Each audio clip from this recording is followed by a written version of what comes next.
The congressional hearing where the CEO of TikTok was questioned about the security of the app seemed like a total farce, and there are many things that could be said about some of the conflicts of interest of the politicians, and that most of them had Meta stock. That's right, a direct competitor to TikTok. However, the chair of the hearing said that she thinks the app should be banned in the United States due to safety and security concerns. And the recent success of making the Willow Project go viral on TikTok showed a real promise for the environmental campaigns to succeed and reach audiences with specific message. But now the app may not be around, and this will impact creators on the app, including marine science communicators. I'm going to talk about what you should do in this situation, and will you have to move off of TikTok and maybe onto another app? We're going to talk about it on this episode of the Speak Up for the Ocean Blue podcast. Let's start the show.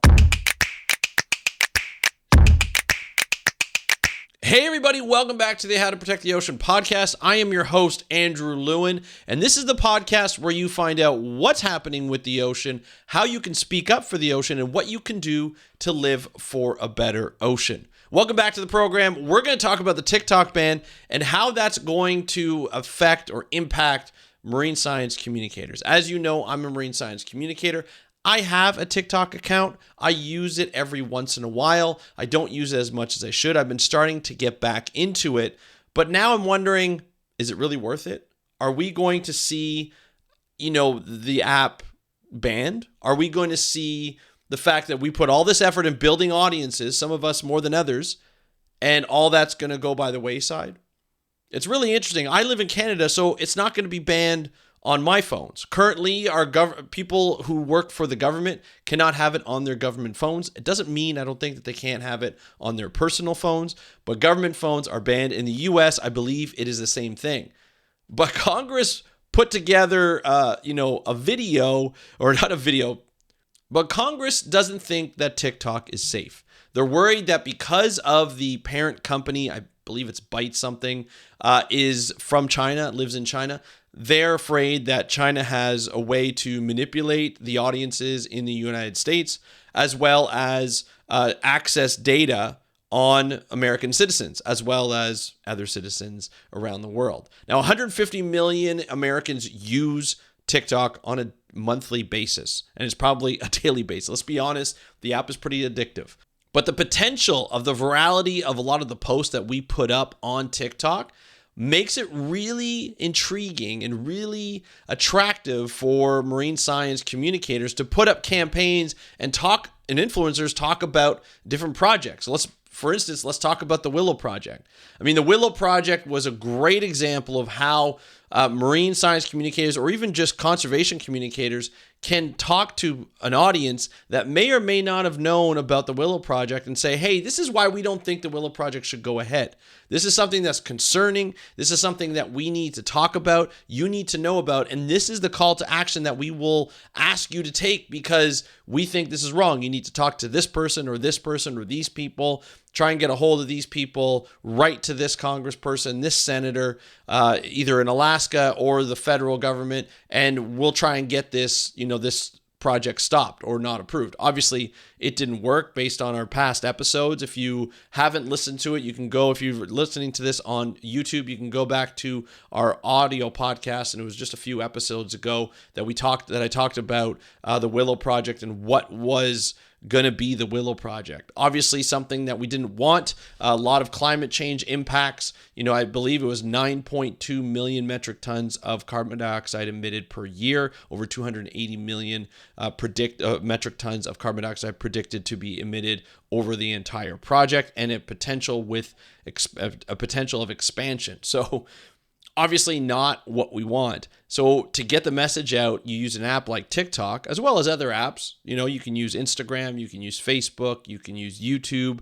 But TikTok has this ability for videos to go viral. And the video that was posted up by one user, which was an organization, basically got over 9 million views on that one particular video. It wasn't anything special. It wasn't a long video. I think it was under 30 seconds even.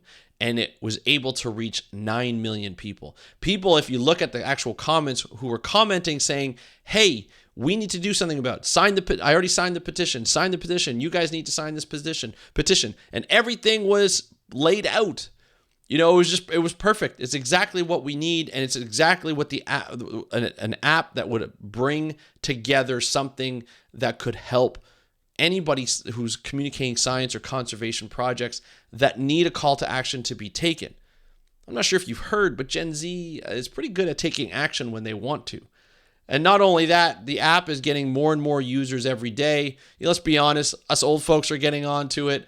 Soon my parents are going to get onto it. And so we're going to see more and more users on an app like TikTok to be able to, get that message out to more people. And just the fact that you can reach more people with the algorithm, it's crazy. Like compared to Instagram or Facebook, where the algorithm is really specific, and it doesn't allow for you to go on sort of the regular news feed. It's catered towards people's news feed who've clicked on something similar, where Facebook and Instagram will continue to serve up what they think you like. So if you actually clicked or engaged on a post, either clicked like or commented on a post that has to do with, say, an ocean conservation project, they're going to send you more posts that are similar to ocean conservation projects, whether they be different ones, whether they be the same topic but a different post, or whether it be just different projects all together with different posts from different users. They think that's what you like. So your news feed will actually just be,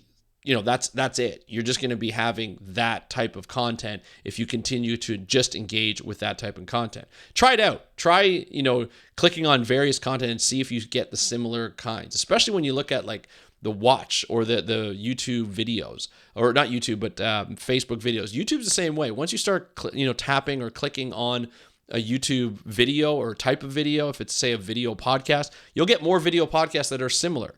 I once went down the vlog. I have a client that I do podcasting for. She restarted her vlog and a vlog type style, so I started watching that. Then all of a sudden, I started to get served these other vlogs, of women in the same age group talking about business, and that's what the original video was all about. So I kept getting served the same kind of news feed. Well, with TikTok, they're going to do the same. They're going to serve you what you've been tapping on, the people you're following, but every once in a while, and more often than not, you get sort of a new video that comes out of nowhere. And that's a video that you may or may not like, but they're going to serve it to you. And it's all called your For You page. If you're not familiar with TikTok by now, I'm just starting to use it in the last couple of years. But the For You page is just essentially what they think you want, what the algorithm for TikTok thinks what you want, and they're going to slide in a new video every once in a while. And that's what makes this video magic, and in my opinion anyway, is that you will get videos that they just kind of sneak in, and it'll be very different from what you normally do. And if you click like, or if you bookmark it, or you engage with it, you comment it, you'll get similar posts from that, because TikTok's be like, we're going to try this one. How do you like it? If you don't like it, no problem. If you like it, great. Sometimes you'll even see a survey pop up, and you'll say, did you like this, or did you engage, or would you engage with something similar to this video that you just saw? So TikTok has a very interesting algorithm in that it's different than everybody else's, but it also gives you that power to see different audiences, reach different audiences, and that audience can watch your content and decide whether they want to like it or not, right? And I love that about the app. But let's be honest, folks, it could be banned. We don't know when it's going to be banned. We don't know if it's going to be banned. But it seems like this congressional questionnaire or question period that they had, I guess it's a hearing. I don't know how these things work, but they brought the CEO of TikTok on board. I thought it was quite interesting. It was a bit of a farce, to be honest. A lot of the questions were very generic about any kind of social media app. You could have asked the same questions to Mark Zuckerberg of Meta about Facebook and Instagram. You could have talked to Google about YouTube, and you can talk to any platform that has any kind of social media. How are you protecting kids? How are you making sure they're of the right age? How are you making sure that harmful videos are blocked or don't get seen by many people? All this kind of stuff, it was very generic towards tech apps, social media apps. There were a few good questions about the security, and there are definitely issues about, privacy and security. But again, that's with everything. If we remember correctly, Meta had this hearing. It's very similar about a data leak.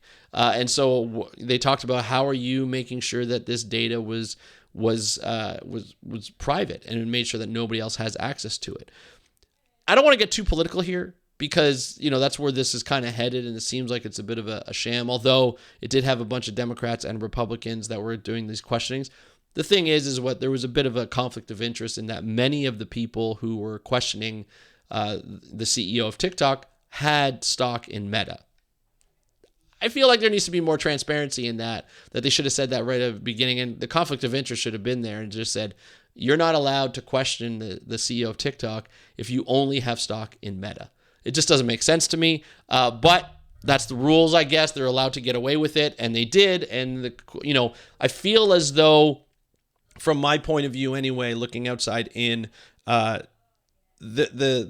Congress did not really have a leg to stand on, to be honest.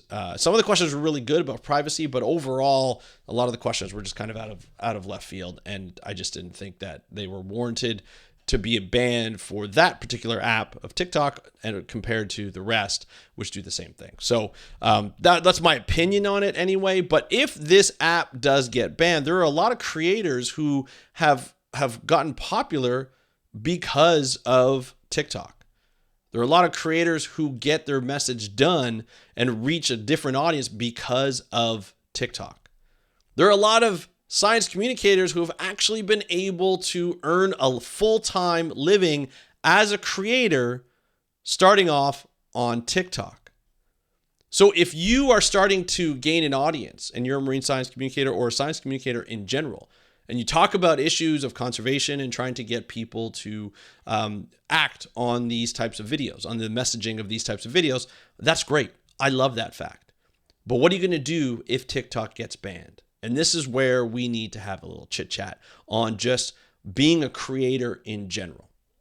One thing that I learned and I continue to hear from other creators is you don't want to just be sort of like, just be on one app, because then you are, the app dictates how you can do your job, how you can put out your message.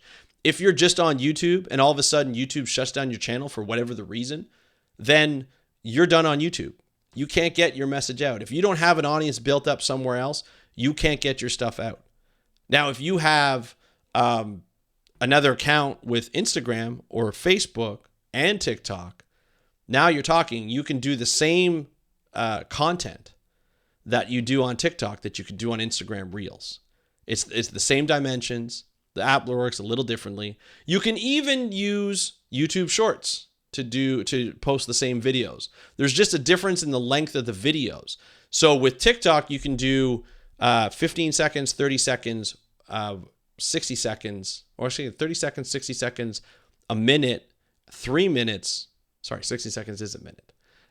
Anyway, 3 minutes, and then some can even do 10 minutes. So there's a lot of people who you have a lot of variability within that range. On YouTube Shorts, you can do, I believe it's 15 seconds, 30 seconds, or a minute. You can't go above a minute, which kind of confines you to a specific type of video, short form video. On Reels, you can pretty much do as whatever length you want. I believe it's up to 10 minutes. It's almost like IGTV now, although I don't even know if IGTV exists anymore, but they do have Reels. So there are ways where you can, use the same content, repurpose it to put it on different apps. It's difficult to, what some people do, and I'm not sure I really like this, is they'll take the TikTok video that they edit on TikTok. After they post it, they'll download it to their picture file or video file, like video files on their phone, and then they'll repost it, but the TikTok watermark is on it. Instagram doesn't really like that. I don't think YouTube will really like to see that TikTok kind of logo on there. So what I would do is to take the original video, don't necessarily just publish it in there, record it on your phone first, import it into the app, and then start to edit it in the app. Once you, or edit it outside the app, bring the final product into TikTok, then add your, maybe your text or any other kind of features that you're putting on there. Then what I would do is I would take that video that you've already edited but haven't brought into TikTok, and then I would import it into YouTube Shorts and import it into, or add it to Instagram Reels. That way you won't have the logo that's on there. But building up your audience in one or two one and two, like a second platform is always great. But even then, to rely just on the platforms that have their own community guidelines, that change their community guidelines to suit whatever they need. I mean, look at Twitter. Twitter is a dumpster fire right now. Nobody really knows the regulations. If you try and criticize somebody, especially the person who owns it, you might get banned, or you might get shadow banned, or whatever it might be. A lot of the times, when these social media companies change their community guidelines, it could put you at risk depending on your content. Now, to be honest, normally when you're sharing conservation projects like the ones that the Willow Project or anything like that, you tend not to get shadow ban. It's not that controversial, although it really depends in the future. We don't know what these companies are going to be like, whether they're going to start supporting oil and gas projects or anything like that. They're starting to get rich, and they're obviously having lobby power. So we're going to see where that takes us in the future. But that's where it kind of takes you, right? You have to start to learn how to put together content on a proper basis. Now, podcasting is the same thing. I have this video podcast. If you're watching on YouTube, it's also an audio podcast. So I'm on both platforms. If this channel on YouTube gets shut down for whatever reason, or I get demonetized, or I can't post on this channel, I still have my audio podcast that's being distributed on various apps, your favorite app, whether it be Apple, Spotify, Google, Amazon Music. If it's an app in India, it's all different types of apps. I'm on all of them, right? As many as possible. So if I get shut down on YouTube, I can still get out and put it out as an audio podcast, which I've been doing since day one. And vice versa. If I get shut down from Apple, which will hurt, it doesn't help, but I'll still be on Spotify. I'll still be on Amazon Music. I'll still be on all the other apps that I connect to, right? So having that diversity is really big. The other thing, and the final thing, and probably the most important aspect when you're a creator online, is have a website where you can post all of your content. That could be different content. That could be vertical content like you would do for Reels, TikTok, or YouTube Shorts. Horizontal content like you would do for YouTube, or like square content like you do for LinkedIn or Facebook. All these types of like pieces of content, download to your computer as you edit them. Keep them on your computer, because if your YouTube channel shuts down, you can still post the raw video on your website. It may not get the same traction, but all your content is still there. So if you're sponsored by a particular company or an organization, and you want to still have that content out there, and you get shut down from one of your channels or locked out of one of your channels, it doesn't matter. You can still put something together on your website. Having a website's like having a home on the internet. It's very, very hard to get shut down from that, and unless you say some pretty horrible things. But if you're trying to do a conservation project and you're trying to get the message out there, and you're trying to get people to take action, having a website will always help you, that you can link all of your social media sites to, and so that everybody knows this is the home, this is where you get all the content in one perfect spot. And so that's what I would do if you were on TikTok and you're worried about TikTok being banned in the US, and you live in the US. Obviously, I hope I don't see TikTok get banned anytime soon.